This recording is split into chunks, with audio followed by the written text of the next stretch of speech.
Hello, my name is C.RichardArchie. I am the West Tennessee Director of the Tennessee Firearms Association. My good friend Kenny Crenshaw asked me to put together a short video related to having good chapter meetings. The first thing that you need to do is to get a couple of guys together, maybe three, that want to be invested and involved, who can share the load because it's a pretty heavy lift. You've got to get speakers lined up. You need to be reaching out at least 2 months ahead of time so that you've got people lined up, because trying to get somebody Wednesday night is not beneficial. So you need to have two or three people who are willing to share the load. Being a chapter leader is difficult and it's a lot of work. I've been doing it for the last 20 years in Jackson, and so I can attest to just how difficult it is. But once you get that committee put together, so to speak, then you have to get your speakers lined up. You've got to find a place, and we try to, across the state for all of our chapters, find a place that will allow you to have a meal so that you can start, say, like we do at Jackson at 5 o'clock, and get together and have a meal and then chew the fat for a little while, socialize, and fuss about what's been going on. And from 5 o'clock to, say, 6:30, we have that social time. People get off work late and get in and can get there by the time the meeting starts at 7.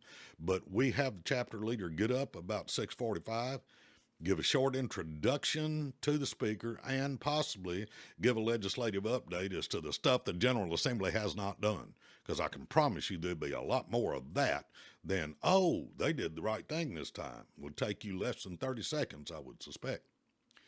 Secondarily, you need to make sure then that you've got good audio in the space that you've chosen. You will find that most of the folks who show up tend to be a little long in the tooth, and so the other thing is they can't hear very well. So I carry a speaker with a microphone system that will plug into the speaker. I've got one that's a lavalier and one that's a handheld. I hang the lavalier mic on the speaker for that night. I hold the handheld while I give the introduction and the legislative update. And then after we let the speaker give his spiel, then we've got the handheld mic to hand to different people in the audience to ask questions so that everybody can hear what's going on. And that is truly important. We limit what we talk about to things that are in Tennessee. Now, we will from time to time mention Supreme Court cases that have direct bearing, but we don't necessarily want to talk about what Trump's doing about illegal immigrants. We are the Tennessee Firearms Association, so we limit what we discuss and what the speakers talk about most of the time to the Second Amendment. And if they tend to get off track, then your chapter leaders need to bring them back in. It's really kind of that simple. Have a good space, have a sound system, have your speakers lined up. You need to advertise so people know what's coming up. You can put it on Facebook, Twitter, YouTube, whatever.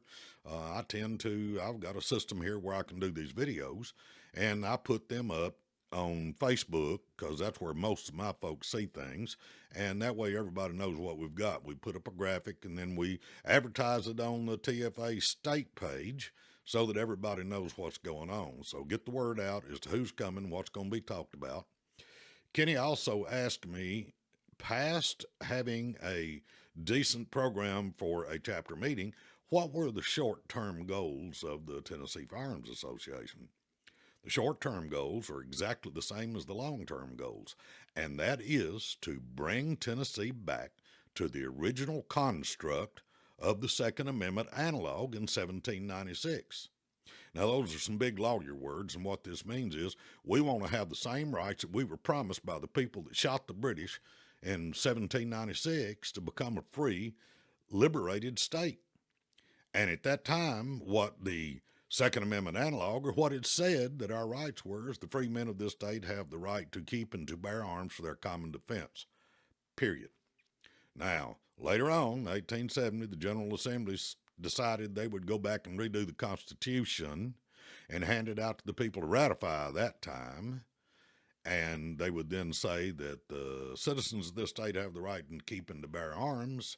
However, but, I think is the word they use, the legislature shall have power by law to regulate the wearing of arms with a view to prevent crime, which is nothing in the world but a Jim Crow escape clause to let law enforcement decide that you can't carry guns. And it was put in place to make sure that the freed black slaves could not at that time, because that was what was on everybody's mind in 1870. Now, in 1871, Andrews v. State said that's a bunch of hogwash and it's unconstitutional, but the General Assembly never paid any attention to that. We keep trying to bring that to the legislature's attention these days. We have a constitutional amendment before the House right now that we're trying to get passed that will put it on the ballot in a gubernatorial election in 2030 and let the people make the choice to change our constitutional Second Amendment analog back to that the citizens of this state have the right to keep, bear, and wear arms, and let it be that simple. So that's the long-term and short-term goal of the Tennessee Firearms Association. Not to expand any Second Amendment rights, we just simply want to restore what we started with, and if we can come to that pass, then we'll have everything that we need. Simple fact that each of us who are not criminals has a right to carry any weapon that we choose and that we can pick up and hold in our hand in case of confrontation with another. And that's what we're looking for. And if the General Assembly will do that and the governor will sign it, then they'll relegate us to building gun ranges. So I appreciate your time. If anybody's got any questions, you can reach me at rarchie@tennesseefirearms.com. And if I can be of help to you, let me know. Thank you for your time.